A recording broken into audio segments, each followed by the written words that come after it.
So today I'm going to be making pea and crab cakes. I've never made it before, so it's a little bit of a shot in the dark, but this is what I'm thinking.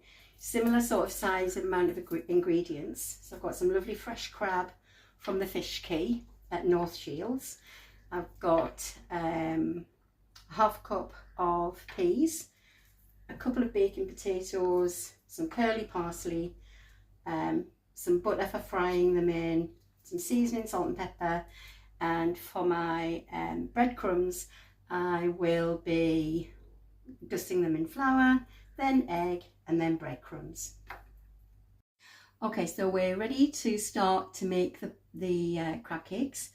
I've boiled some potatoes, I've boiled some peas, I've got my little breadcrumb station ready.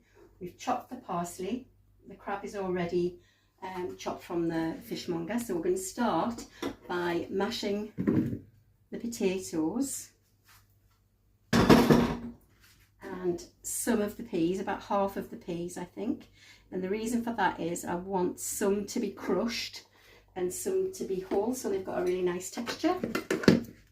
So I'm going to mash that down. Okay, so I've mashed the potatoes and the peas. I'm just going to take that out now, and I'm going to pop in the rest of the peas. The parsley. And my crab meat, which is mixed crab meat. It's brown and white meat, because I think the brown gives it some flavour. So we're going to mix that up. Let's give that a good stir around. That colour looks lovely, doesn't it? So we're going to give it a stir, and I'm going to decide whether I think I need some flour just to bind the mixture, because it might be too sloppy to form into cake shapes, which I think it is. It's a little bit, seems to be a little bit too moisture in there, too much moisture. So I'm just going to sprinkle in some flour, not too much, and then give that another stir.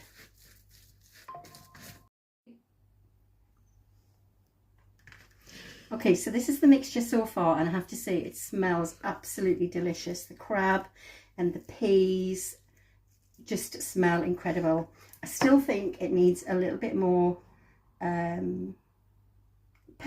flour, and I'm going to add in a tiny touch of salt and pepper, and then have a little taste, and then see whether it's ready to make into the fish cake shapes. So here's my extra little bit of flour going in.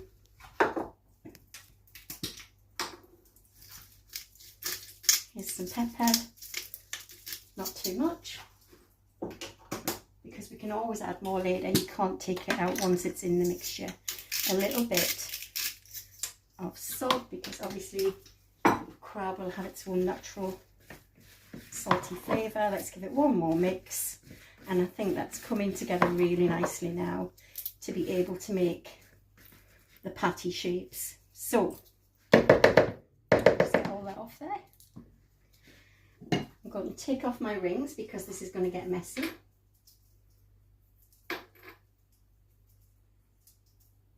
Stuck. Okay, so I'm going to take some mixture. It's about the size of the palm of my hand, and that's formed a really nice shape. I'm putting them onto a metal plate because before I add the breadcrumbs, I want to put them in the fridge for a few minutes, just so that they have a chance to firm up, because the potatoes are still warm from being boiled. And then we'll get on to the fun part of, I think I'm making them a bit bigger as I go along, get on to the fun part of making them and then eating them. So put those in there. I'll make them a little bit smaller so we cook through. Similar sort of size and a similar time. And there we have 4. I'll carry on making the rest. but now we've got 4. You can see how beautiful they look, how vibrant, and believe me, the smell is delicious. Okay, so we're back a few minutes later, about 20 minutes later. We've let the crab cakes firm up a little bit in the fridge. So we're just putting the first one into some flour, dipping it, just like dusting in some flour, get some of that flour off. Then into our egg, and then into golden breadcrumbs. And then I'm frying it in butter, but I'm sure that if you wanted to, you could put it into your air fryer and cook it in your air fryer. We just like the sort of nice crispiness of the butter on the crab cake. Just reshape that a little bit. It's gone a bit oblong instead of round. And then back in the breadcrumbs.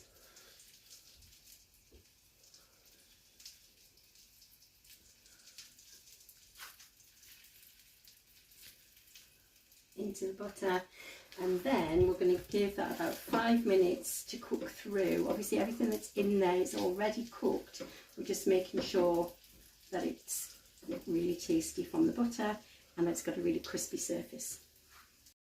Okay, so we're back again, and we're about 7 minutes in. We've had about 3.5 minutes on each side, and you can see how they're looking really lovely and golden brown. And we're just going to serve it up on a plate now.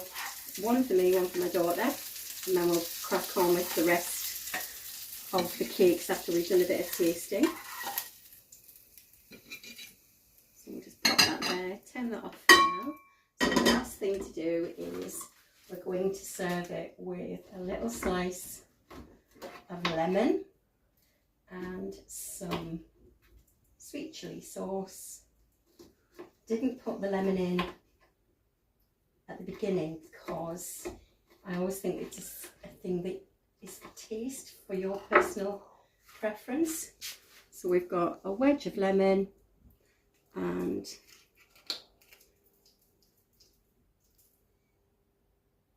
some sweet chilli sauce for our crab cakes. So there you go.